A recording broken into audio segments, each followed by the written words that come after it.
Bienvenidos a la corte del rey Israel. Una vez más, hoy os voy a compartir el conocimiento de un universo de las espadas.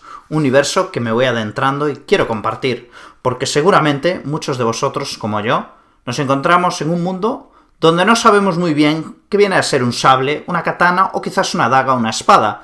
Para aquellos despistados que quizás aún no encontraron su arma, su entretenimiento para sus ratos libres, qué mejor manera de entretenerse que darse espadazos, sin duda le podrá ser útil este vídeo, ¿no? Para otros veteranos quizás no lo encuentre tan útil, pero evidentemente estos tres conceptos a la hora de escoger un arma es clave para entretenerse, es clave para divertirse y sin duda pasarlo bien, porque para eso estamos, ¿no? Y evidentemente estos tres puntos sería básicamente, podríamos decirlo, estético, funcional y la razón personal, ¿no? Básicamente, o sea, estético evidentemente es lo más importante, a mi entender. ¿Por qué? Porque todo entra por los ojos, o sea, ¿te gusta o no te gusta, objetivamente? ¿Lo compras o no? ¿Por qué? Porque te gusta, es un bonito color, una buena forma, y quizás no sea lo más práctico, funcional o cómodo, o simplemente estés influenciado por la película de turno, la serie, o cualquier otro personaje que te impacta o te identificas con él, y que claro, piensas que es molona la espada, pero quizás deja un poco que desear, ¿no? Por eso vemos lo de funcional como segunda parte, pero está claro que lo estético mola. Y evidentemente dentro de lo estético se podría dividir si es entre fantasía o época, ¿no? Podría ser la época romana, griegos, o por ejemplo persias, o el mundo egipcio, por ejemplo, o los vikingos mismo, ¿no? Y eso es lo que distingue, ¿no? O lo de la fantasía, que sea tipo Tolkien o el Juego de Tronos, no sé, es que es relativo, ¿no? Por eso hay que tener en cuenta también la razón que quieres, ¿no? Si es de claro a jugar a rol, o ser, sí, de LARP, evidentemente no es lo mismo que la esgrima competitiva, ¿no? Y eso es lo que hay que darse cuenta y entender el siguiente punto, es el punto de la funcionalidad, ¿no? A ver, evidentemente toda espada tiene tres útiles, ¿no? Básicamente es tajar, o sea, cortar, trinchar o serrar y golpear, ¿no? O sea, evidentemente el golpeo es la primera arma que se ha inventado, básicamente se podría decir que era un palo de un árbol, o sea, un garrote, y que poco a poco fue extendiendo la voluntad del que lo portaba para alcanzar el poder, ¿no? El poder sobre los otros, que eso es lo que concede una espada, ¿no? Y eso es lo que vendría a decirse a día de hoy el puesto de trabajo que te permite adquirir mayor poder y mayor capital, ¿no? Es una extensión del arma. Y evidentemente ese golpeo que vendría del garrote se pasó a la hacha de doble filo especialmente, o a la alabarda, o algo intermedio, que podríamos decir como es el copés, ¿no? Que viene a ser como una especie como de arma encurrada, y entre que es con un hacha o una espada, no se sabe muy bien lo que vendría a decirse, pero bueno, evidentemente para cortar cabezas debía ser muy buena, y evidentemente en la cuestión de cortar, porque el trinchar y serrar está muy bien, muy bonito, pero si quieres competir o jugar básicamente a la esgrima o practicarla, casi que el serrar va a ser de poco útil, y evidentemente el trinchar no es algo legal o que se permita generalmente, no quita que algún loco pretenda ponerle dientes al arma para que cierre algún hueso, pero evidentemente lo que se trata es pasarlo bien, y eso es lo que hay que tener en cuenta, ¿no?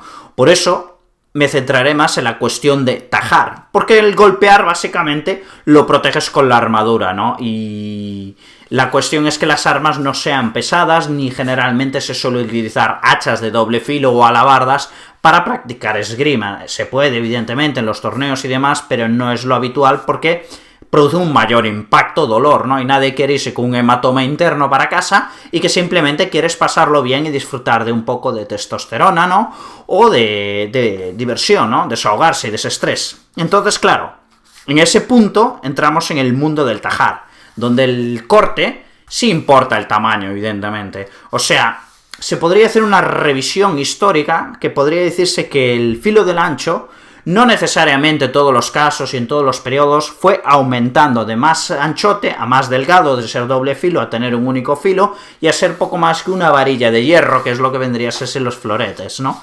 Y es curiosamente el concepto de inicialmente golpear con el garrote, con el palo de madera, o al hacha, y pasar al penetrar, ¿no? Donde quizás las bombas atómicas sería el concepto máximo de máxima distancia sin que te puedan impactar, ¿no? O sea, un misil balístico, evidentemente desde tu casa, pulsado un botón del ordenador, es muy cómodo que estar con una daga de 10 centímetros o un cuchillito frente a frente al enemigo, y esto es algo que muchas personas no se dan cuenta, pero a las personas no les gusta matarse ni morir, y parece una tontería, pero explica muchas cosas por qué el combate y el valor de la persona, de su vida y la del otro, fue evolucionando a la distancia de combate, ¿no?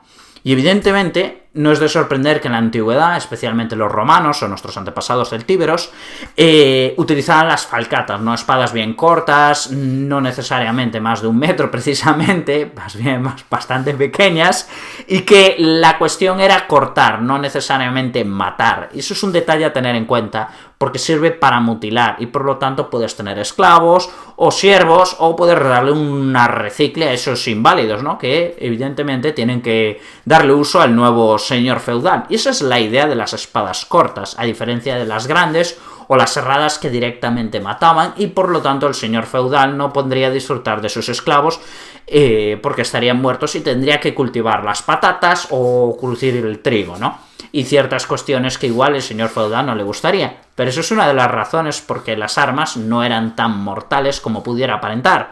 Aunque evidentemente en cada batalla, cada combate, habría diferentes casos, o sea, no vale simplificarlo, ¿no? Pero eso vendría a hablarse del mundo antiguo, ¿no? Pasando a las espadas más o menos medianas, vendría a ser mano media o bastardas, que sería algo intermedio entre las largas y las medianas, que vendrían a ser lo que sería un caballero medieval, ¿no? Un sargento, un templario, un teutónico. Es una espada más o menos de 1 metro y algo, y que podía pesar entre 1 kilo o 2, algo intermedio, ¿no? Pero que, claro, evidentemente, si las antiguas eran de bronce y pasaron al acero, del hierro, se fue probando todo tipo de aleaciones, y que eso, claro, vendría también a estar determinado por la fuerza. Evidentemente, un tío de Escandinavia que medía 2 metros y algo podía portar un hacha de doble filo como nada, y un legionario que igual malamente medía 1,70 m y era paticorto, pues probablemente no podría blandir tan bien esa hacha de doble filo, ¿no? O sea, también hay que darse cuenta de qué población o qué tipo de persona va a empuñar un arma, ofrece ciertas ventajas o no. Por ejemplo, a los tíos altos le viene bien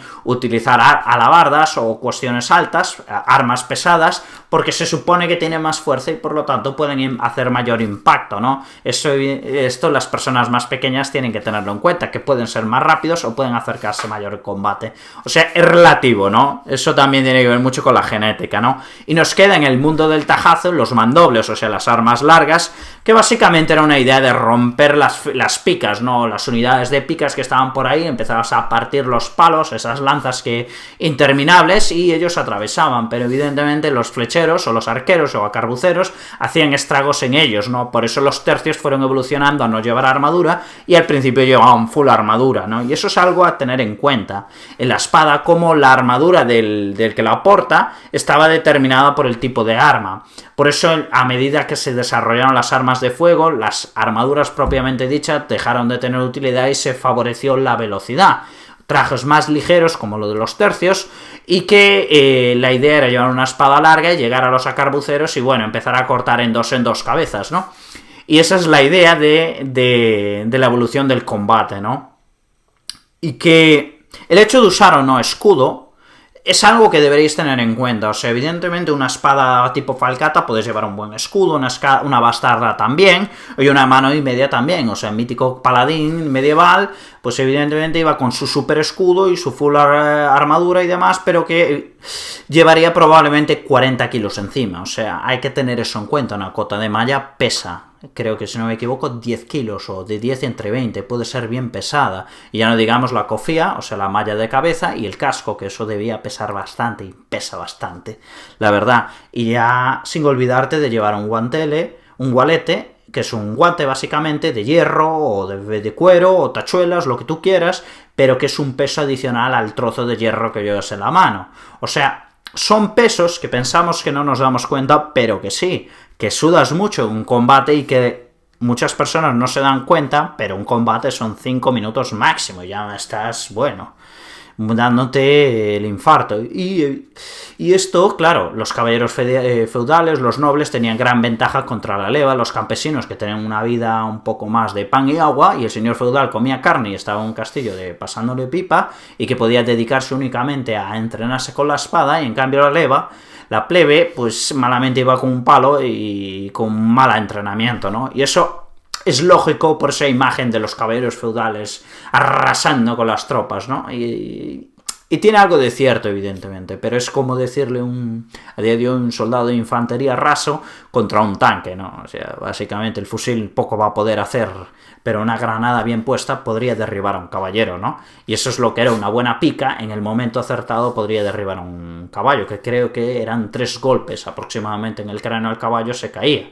Y no precisamente el caballo vendría directo a la línea de picas, tiene ojos, o sea, quiere conservar la vida, y eso es lo que se trataba, de sobrevivir, porque lo que vendría a decirse en la Edad Media era básicamente personas rondando con armas por tu aldea o por tu región, y que te podían saquear y no sabías si mañana iba a venir otra legión de bárbaros con ganas de saquearte o llevarte las gallinas o matar a toda tu familia o violarte o esclavizarte.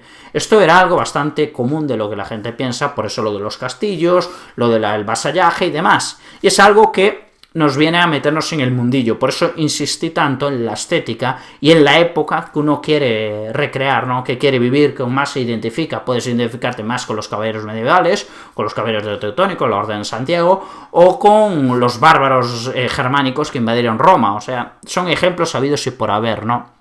Por eso la cuestión última es la razón de uso. O sea, ¿qué es lo que te mola? ¿Qué es lo que te gusta? Evidentemente, como comenté en lo de la estética de los videojuegos, está claro que eso influye, ¿no? Pero la razón podríamos decirse si es por puro coleccionismo de escoger esta arma, o sea, de que pudiera ser un arma real o un battle ready, como se llama, o sea, que es un arma que básicamente la afilas y es un arma, y por lo tanto sería ilegal en España tenerlo, y que realmente no te permitirá utilizarla en clubs o participar en combates, ¿no? Exceptuando algunos casos y tal, de algunos especiales y alternativos que le gusta quedarse manco o degollar al prójimo.